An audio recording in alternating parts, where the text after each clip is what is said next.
This Warlock build is absolutely solid. It was regularly helping me clear the Glassway GM Nightfall under 20 minutes last week, focusing on Transcendent ability spam with high Transcendent energy uptime, empowering your Arcane Needles to suspend targets and have consistent melee energy, allowing the Ergo Sum sword to deal massive damage at a distance thanks to seasonal perks, and so much more. If you want easy GM clears, this build is for you. Slap that like button for the algorithm. A dim link for you lazy sods out there will be in the description. The core gameplay loop is as follows: become Transcendent with any means necessary by getting kills with Ergo Sum. Once Transcendent, go ham. Consistent Mataiodoxia Arcane Needles for suspending targets, infinite Ergo Sum caster frame ammo thanks to its catalyst upon doing grenade damage with increased sword damage, very high uptime on the Transcendence, and upon exiting, regain some Transcendent energy thanks to seasonal perks. Abilities alone can stun all champion types, allowing you to choose whatever weapons you fancy, with counter energy in the artifact's 4th column, returning ability on stun.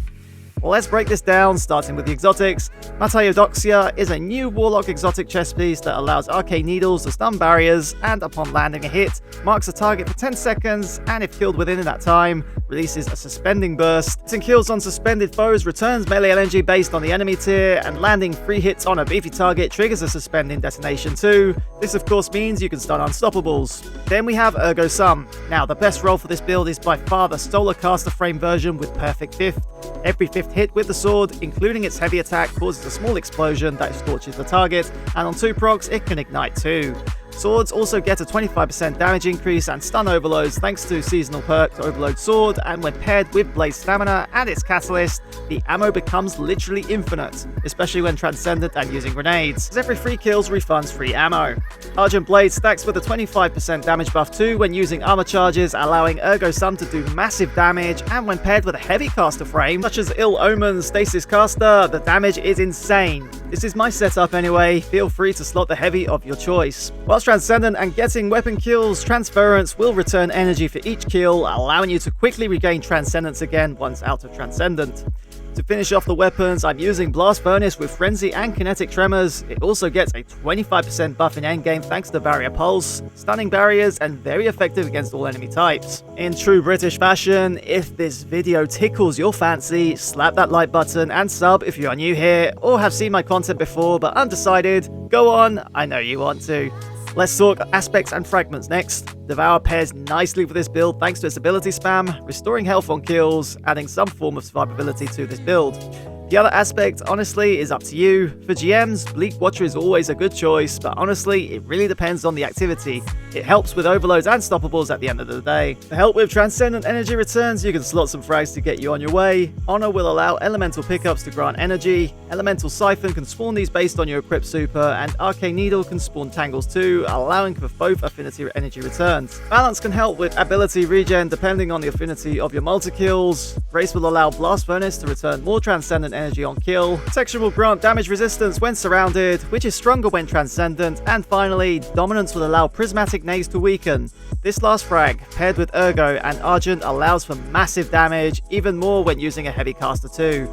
You'll want high resilience of course and high strength. Discipline is optional, however Devour can help with grenades. For mods, Kinetic and Solar Siphon will spawn orbs for Blast Furnace and Ergo kills, heavy-handed spawning them on melee kill. Invigoration will return melee energy on orb pickup, and as discussed earlier, Armor Charge gets consumed by Argent Blade for sword empowerment. That's it folks, this build is solid and can get you GM clears easy, to the point that I have not touched Hunter in over a week. No more build videos until Act 2 of the current season, as we'll be getting new artifact mods. We still have Line in the Sand to review, plus other few weapons to check out, so watch this space. Bonus gameplay to follow. This was Plasma Alchemist. Thank you for watching. Peace! Round 2. Dismantle mines. Or...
Guardian!